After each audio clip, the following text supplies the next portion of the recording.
So just about every bone, not every bone, but the average bone in the body, like we did one yesterday with the finger, it takes 8 pounds of pressure to break it. The rib takes 8 pounds of pressure to break it. I've been hitting the ribs like where I thought it was going to kill me, like a guy just loaded up and bang, cracked it, and it didn't break a rib. I've been just in an odd position, and a guy hit me in the rib and broke it, and he barely put pressure behind it. So like this is getting off the subject, like Mike Tyson says, people think it's how hard you punch somebody in the jaw that breaks the jaw, but that's not true. It's the placement of the punch which breaks things.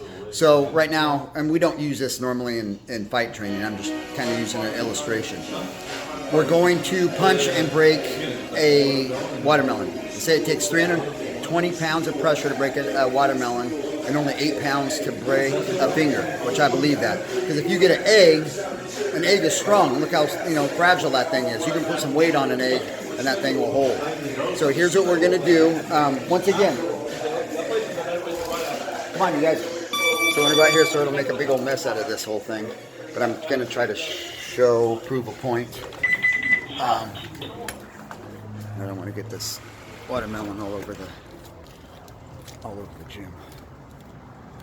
So just to prove a point, it's the placement of the punch that's going to do the damage. So there's been times in a cage I've really cocked back and like, oh, I'm going to rip this guy's head off and punch him. In theory, I should have knocked him out, and I didn't. And I barely, same fight, same opponent, just barely threw a punch in there, and I knocked the guy out.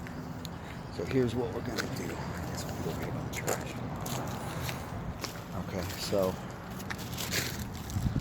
I'm going to do one first because these guys, a fight's coming up, and just to prove a point that it's not going to jack anybody's hands up on that one. Ooh. Okay, Ron. Move my left one. Hold this one, please. Hold it. Okay, so I just went to the grocery store and just whatever watermelons, whatever they had, so it's no big deal. So once again, it says, I've researched it, it's 320 pounds to break a watermelon, and it's roughly most of the bones, like the finger and the rib, it's 8 pounds to break a bone. So here's what hold that like somewhere. So I have no idea how this is going to go. But put that against your body so oh shit! Okay, sorry. Okay, so with that said, and I wanted to say this beforehand, with that said is anytime you punch somebody, Tanner, my son, hit me up with this a couple weeks ago. He went and somebody worked with him on boxing, the new boxing coach. And he was saying to flick the jab, and like, you don't flick the jab. Every single punch you throw has bad intentions. Every single punch you throw has bad intentions.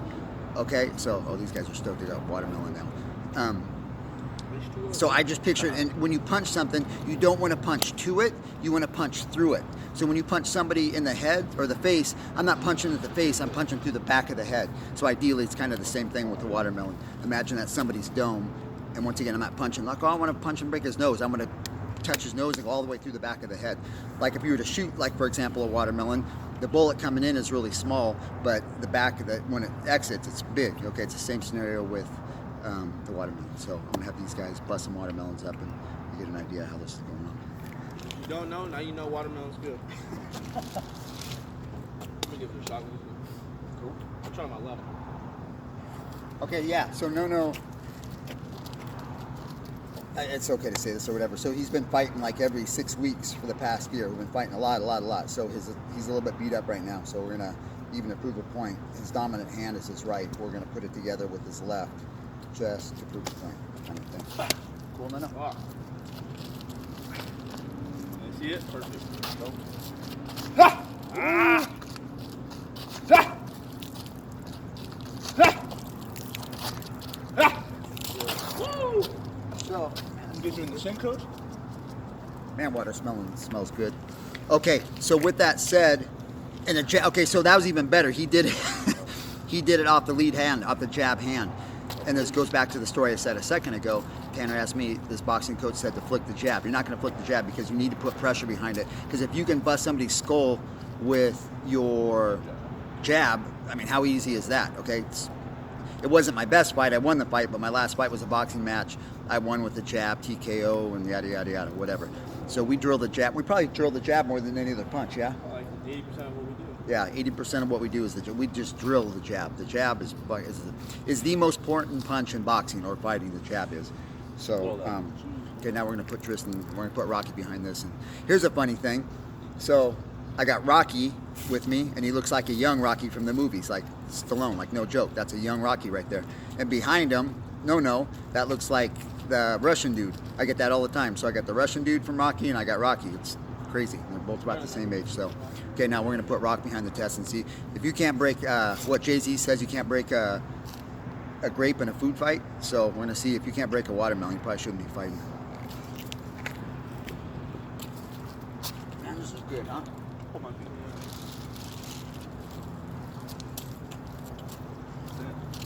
So now once again, you don't want to punch to the target, you want to punch through the target. I feel like when you got it, your knife kind of brace it up a little bit more. Yeah. I feel like it distributes the padding. more. The padding just like one hit, you know, where the knuckles like distributes all like 4 different points. You know what I mean? Yeah. Yeah, like just crash it. Can I put that? Yeah. Oh shit! Okay, I feel like so Craig for Friday. trash my shoes. Okay, so with Shout out J-Mac. J-Mac in the house. With that said, so obviously, my first punch was the cross that disintegrated the watermelon, and then no threw the jab that disintegrated the watermelon. Now Rocky threw a cross, but he destroyed it with an uppercut. So any punch you throw it's going to better destroy whatever you're hitting. Okay, and once again, you're going to go through it, not to it. Okay. Now, so when somebody's swinging a baseball bat, pro ball players, they're following through, they're going through with it. Golfers, they're going through with it. Hockey players are going through with it. So you don't want to just stop. You're always going to travel through with it. And here's another one most people don't know, which is killing me. No. If a punch goes out at 100 miles an hour, how fast does it come back? 200 miles an hour. Your punch always comes back double speed. Always. Okay? Don't leave it out there, because if you're fighting somebody good, he's going to pick you apart. It's going to be a bad thing. All right, now, ready, last one.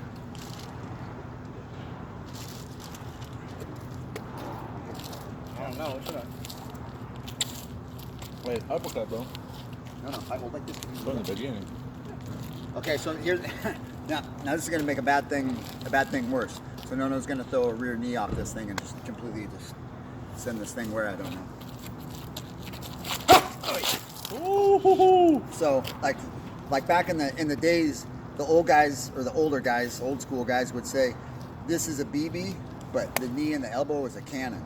Okay, that just took that thing into what I don't know. There's no more watermelon left, so that came from a knee. So all this, so hope you had fun with this thing. It got to prove a point. If a punch goes out at 200 miles an hour, fast back, Rock. 200. 200 back. Okay. If this is a BB, you got the elbow and the knees a cannon. Okay. And the third one is don't stand in front of either one of these two, but they're throwing punches. So if you didn't know, Now you know.